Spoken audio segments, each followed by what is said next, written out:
back sa ating channel mga kaibigan. Kung bago ka pa lang sa ating channel, please do like, subscribe and press that notification bell mga kaibigan para mag-grow ang ating channel. Well mga kapatid, dahil sa maanghang na mga comment ni Cuadro Alas kay Vincent Acero Astrolabio, Coach Nonoy Neri mga kaibigan, hinamon si Cuadro Alas na maglaban sila ni Acero Astrolabio sa Super Bantamweight Division mga kaibigan. Well, kakagatin kayo ito ng kampo ni Casimero mga kaibigan. Papatulan kayo ito ni Janriel Casimero mga kapatid. Dahil lagi siyang may mga comment sa mga tumaob na mga Filipino boxer sa Japan mga kaibigan. Diba? Doon kay Tapales, kay Juna Sultan.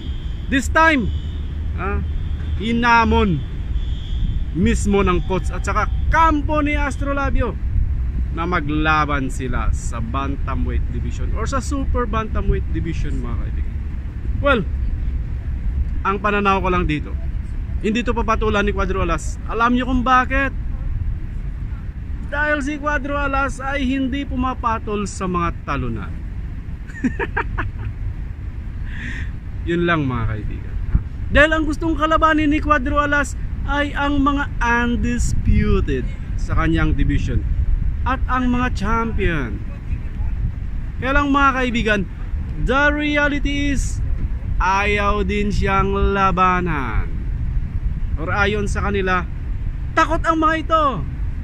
So well, kayo nang bahalang mag-analisa. Pero ang wish ko lang mga kaibigan, magpakailanman, wish ko lang, sana magkaroon na ng laban itong si Cuadro Alas, para ma-assess natin, lalo na sa kanyang mga fanatics, sa mga fans, sa mga wannabe brothers ni Cuadro Alas, sa mga solid supporters, para ma-assess natin kung maangas pa rin ba sa boxing ring itong si Cuadro Alas, ang nag-iisa, the one and only angas ng Pinas. So thank you so much for watching and see you in our next video.